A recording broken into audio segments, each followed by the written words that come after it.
আসসালামু আলাইকুম প্রিয় দর্শক, ওয়েলকাম ব্যাক টু গ্রামীণ কিচেন উইথ আখি। যেহেতু শীতকাল শুরু হয়ে গিয়েছে, এই জন্য আজকে শীতের পিঠা নিয়ে হাজির হয়েছি। আজকে আমি আপনাদের সাথে দুধ চিতই পিঠার রেসিপি শেয়ার করব। একদম পারফেক্টভাবে কিভাবে দুধ চিতই পিঠা বানাতে হয় সেটাই আমি আপনাদের আজকে তৈরি করে দেখাবো। শুরুতে একটি বাটিতে 1 বাটি পরিমাণ চালের গুঁড়া নিয়ে নিলাম।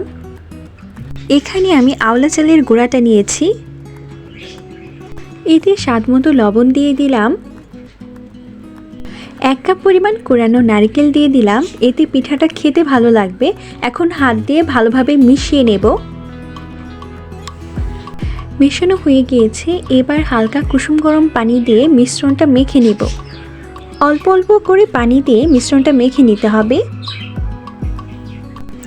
পানিটা অবশ্যই হালকা কুসুম গরম নিতে হবে, বেশি গরম পানি নেওয়া যাবে না। দেখতেই পাচ্ছেন পিঠার ব্যাটারটা তৈরি হয়ে গিয়েছে।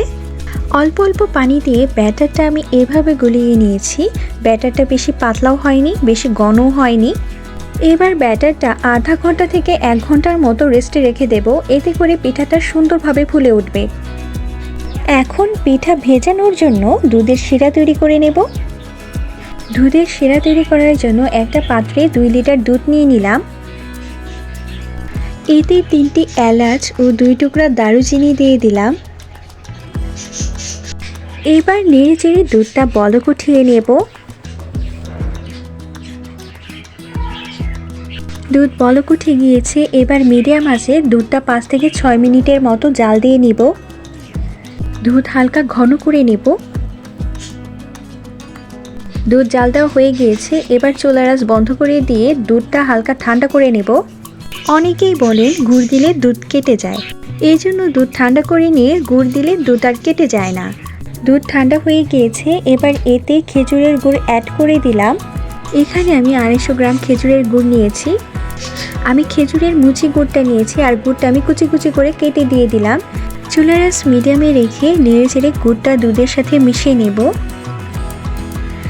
2 থেকে 3টা বলক উঠিয়ে দুধটা নামিয়ে নেব। দুধ বলক উঠে গিয়েছে আর গুড়গুলো গলে গিয়েছে। এ পর্যায়ে দুধটা আমি নামিয়ে নেব। পিঠা বানানোর জন্য চুলায় একটা লোহার তাওয়া গরম করে নিয়েছি।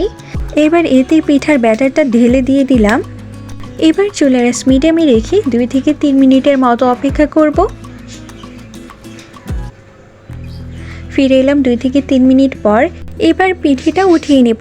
দেখতেই পাচ্ছেন চিতই পিঠাটা কতটা সুন্দর করে ফুলে উঠেছে। এই রেসিপি ফলো করে আপনিও চিতই পিঠা বানিয়ে নিতে পারবেন। আপনাদের দেখার সুবিধার্থে আমি আরও একটি পিঠা বানিয়ে দেখাচ্ছি। তাওয়াতে আমি আরও একটি পিঠা দিয়ে দিলাম। এবার ঢাকনা দিয়ে ঢেকে কিছুক্ষণ অপেক্ষা করব। ফিরে এলাম কিছুক্ষণ পর। দেখতেই পাচ্ছেন পিঠাগুলো কি সুন্দর করে ফুলে উঠছে। এবার গরম গরম পিঠাগুলো আমি গরম দুধের মধ্যে ভিজিয়ে নেব। একটা একটা করে পিঠাগুলো আমি দুধের মধ্যে দিয়ে দিচ্ছি। দেখতেই পাচ্ছেন পিঠাগুলো অনেকটাই সুন্দর হয়েছে আর একদম নরম তুলতুলে হয়েছে। আমি মোট 10টি পিঠা দুধের শিরায় ভিজিয়ে নেব।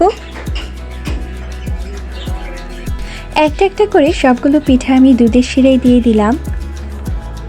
সবগুলো পিঠা দুধে দেওয়া হয়ে গেলে পিঠাগুলো সারা রাত ভিজিয়ে রাখবো।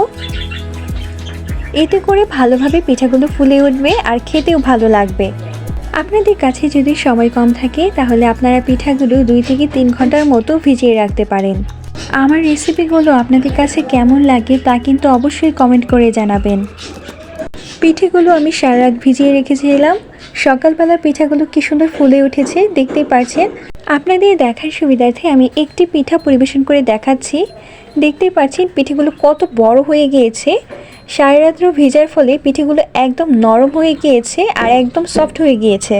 শীতের সকালে দুধ চিতই পিঠার এই রেসিপিটা খেতে খুবই ভালো লাগে।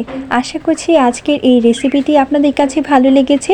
ভালো লাগলে আমার চ্যানেলটা সাবস্ক্রাইব করে লাইক কমেন্ট শেয়ার করতে ভুলবেন না। আপনাদের দেখার সুবিধার্থে আমি পিঠাটা ভেঙে দেখাচ্ছি। দেখতেই পাচ্ছেন পিঠাটা কতটা নরম হয়েছে আর পিঠের ভেতরে একদম ফুলকো ফুলকো হয়েছে।